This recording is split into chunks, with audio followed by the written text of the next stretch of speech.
跟你讲英文还是中文？中文好了。 We were talking about cultural difference. 台湾咸酥鸡好吃的不得了。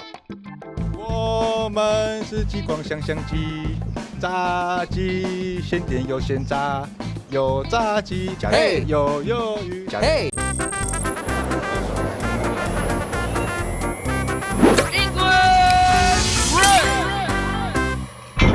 Hi everybody, Stevie G from ICRT today for our English break. Now, we are talking about international restaurant chains J&G Chicken, 台湾咸酥鸡好吃的不得了. It's one of Taiwan's most famous fried chicken brands, and I'm here today with their overseas business and development manager. Her name is Viola. My name is Viola, and I'm represent as the J&G Group as the business and development managers. And I'm here to introduce our brand.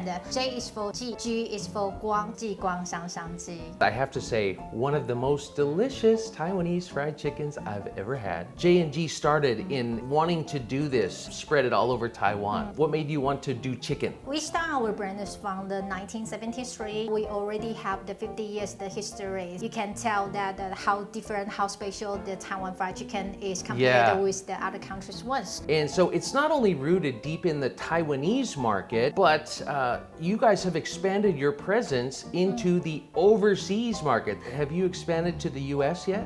Yeah, a few months. I have told my family, if you ever see a Taiwanese chicken chain go to America, you have to try it. Taiwanese fried chicken, it's unique. So I'm excited. I'm excited that they're going to the US. Have your overseas customers, have they changed their dining habits due to the pandemic? I mean, COVID kind of changed the whole world, right? Yes. So has that had an impact on your business at all, or on the way that you do things? They got influenced by the academic because we lost the customer from the foreign, then change their eating the habit. They would like to order the food from the delivery. Now, what are the current trends in the international restaurant industry? They are so interested bringing our brand to their country. They started to end the market in overseas at first of this year. Are there any like alternative providers or other people that are competing in this? Like especially fried chicken street vendors. We detected from the, like you just mentioned, the competitor, because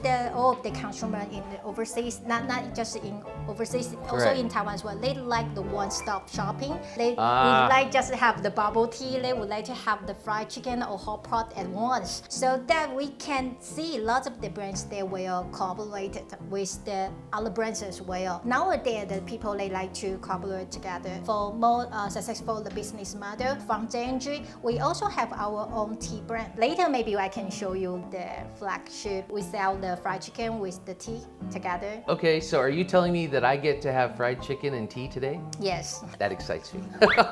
What kind of preparations or market research do you have to do before you expand overseas? We have to collect the local market, the analysis, the data first. Right. We also have to do the research about their regulations about forbid of what kind of ingredient they cannot import into their country. If you're going to be opening up a restaurant in an area, it's not just about where, it's about their shopping habits. You know, like some places they might want to go and eat in like a mall setting, like, you know, Taiwan 的百货美食街那种. Yes. Or there are other people, like Taiwan's very famous for the night markets. So, you know, we all love going to night markets. And then there are places in maybe that are tourist towns who get a lot of business, but they like to have the single shops on a street. Yes. So to understand that kind of dynamic, that's smart to do that kind of research. Yeah, from Vietnam. They said that the people, they would like to sit on the street, so that they would also would like to have the small stand to sell their fried chicken on the street. That is quite interesting idea to me. That's true. In Vietnam, a lot of the best little coffee and tea shops, you sit outside on the street. You know, they serve you coffee and you sit there and you talk with your friends they outside. enjoy the sun. When you are expanding overseas, do you prefer opening in like Chinese communities where you'll have Asians who are gonna love Taiwanese fried chicken? Or do you open in regions with like a concentration of Taiwanese businesses, Taiwanese restaurant businesses? I think right now it's not particularly because maybe lots of the people are aware that not only the Eastern will accept the Asian eating habit, also for the Western as well. In order to bring in like more customers, do you use any strategies like, strategic alliances, working with other people, or one-stop shopping, or multi-service stores? I mean, what's your strategy for bringing in more people in these overseas areas? We will do the localized and the customized the product in Philippines. We have invest about the chicken fried rice. Yeah, our popcorn chicken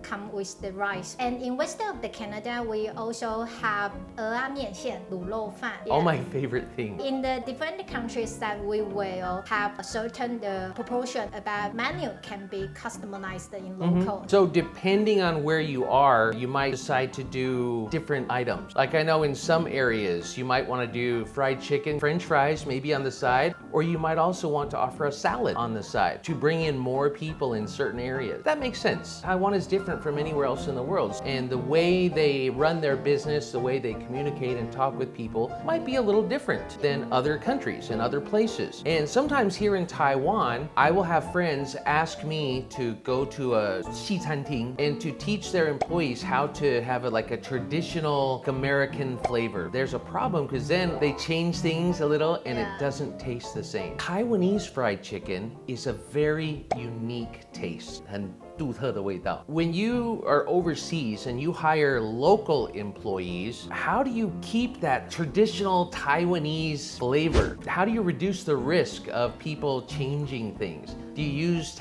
a technology-based solution, SOP, or how do you control that? We provide the SOP. Very simply, they just follow the step. Within how many seconds put the product into oil pan. We also have a very special, our own pattern. So they only need to set up the temperature of the oil, and they will start the clock. And within how many seconds they have to finish the cooking. Actually, that's very detailed. So you use technology and SOPs to make sure that you keep Taiwanese original taste. Yes, and all of the powdered ingredients all exporting from Taiwan directly. We also will send our store manager to the local more than 1 month, 2 months to teach them and to observe them, did they doing right or not. Make sure that we keep that awesome Taiwan taste.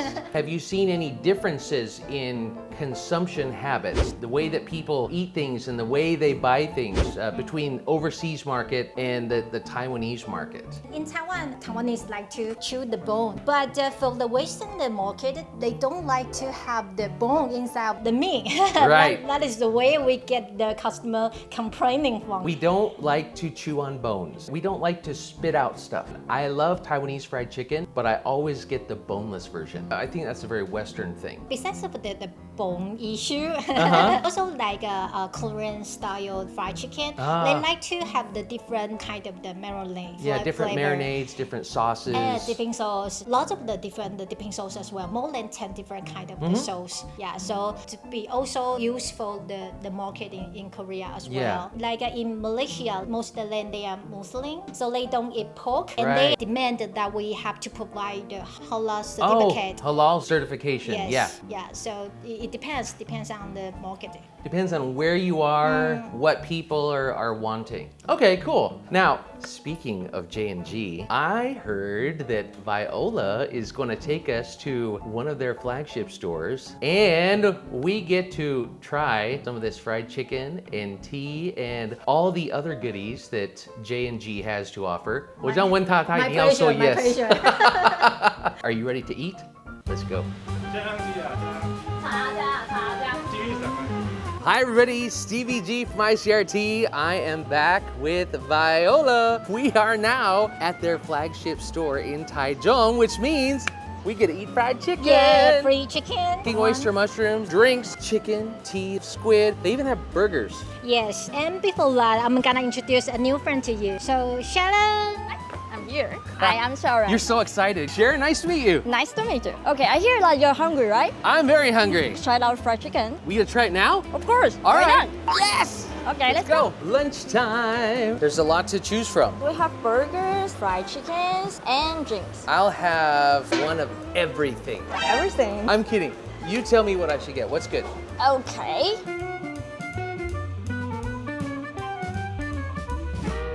I've got fried chicken. Here with Viola, Sharon. Sharon is you're in charge of like HR and recruiting. When you're recruiting overseas, do you prefer hiring locals who are familiar with like the local culture and customs, or do you prefer like people who are trained employees from Taiwan to work in your stores abroad? We prefer to train Taiwanese because they possess the necessary skills to ensure the delivery of high quality food and the influence of our brand. Keeps your quality like all the same. Yes. For moreover, we consider that it is one of our responsibilities to provide employees with various opportunities for their personal development. What do Taiwanese employees do in your stores? They are all in manager roles, and their job responsibilities is not only foundation skills for in-store and also have some store management skills. Yum.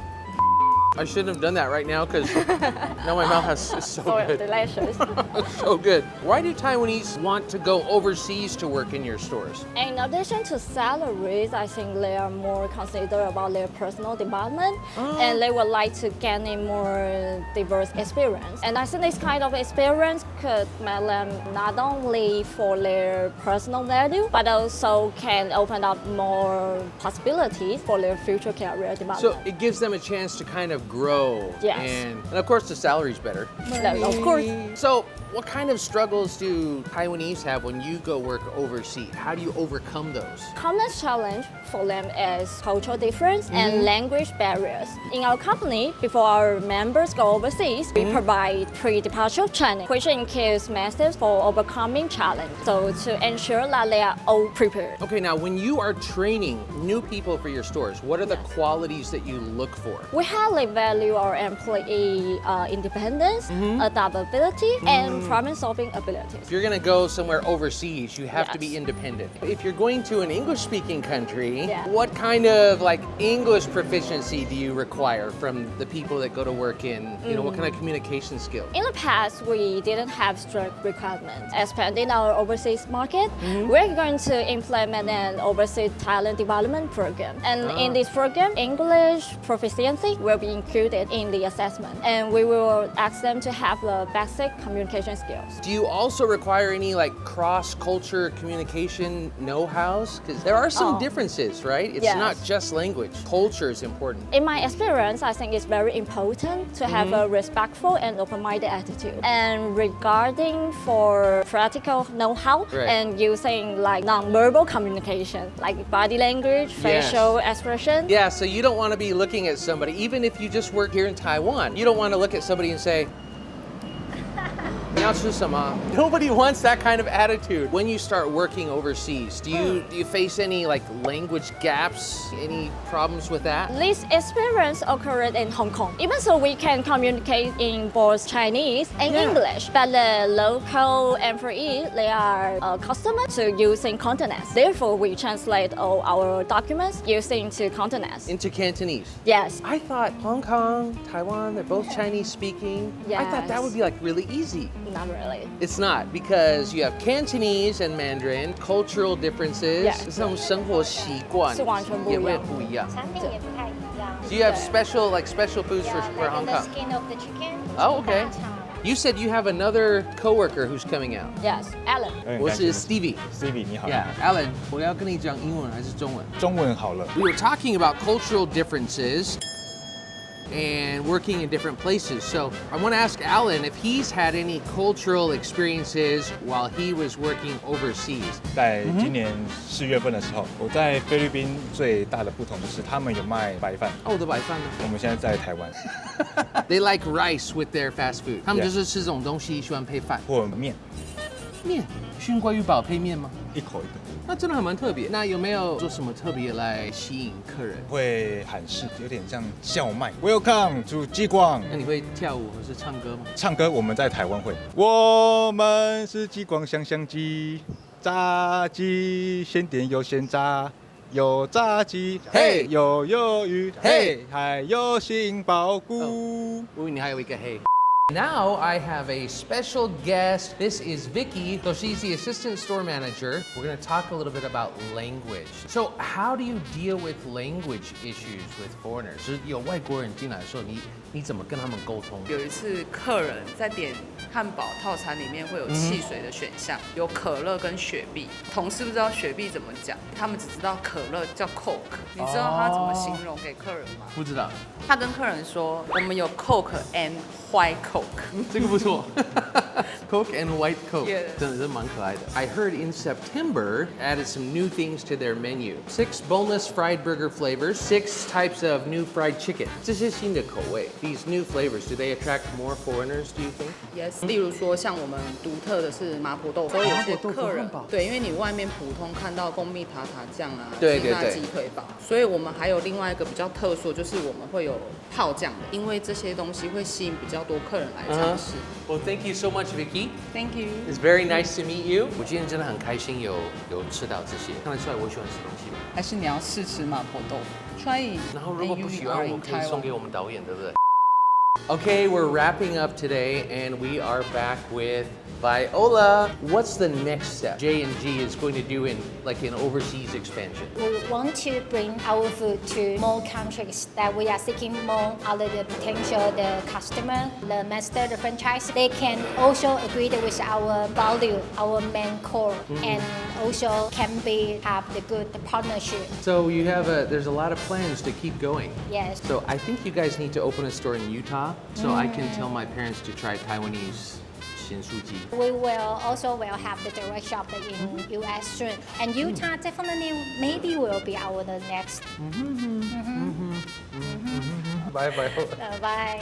Today, for our English break, J&G Chicken. They've now gone international. They've become an international restaurant chain. We had a chance to talk about what they're doing, what their plans are. You know, some of the things that people will encounter when they try to expand overseas. So we got a little bit of business English. We got a little conversation in. We got some great food in. And I just want to thank NBC for the 2030 bilingual policy. I want to thank you for watching English Break. And I'm gonna have some more chicken. More.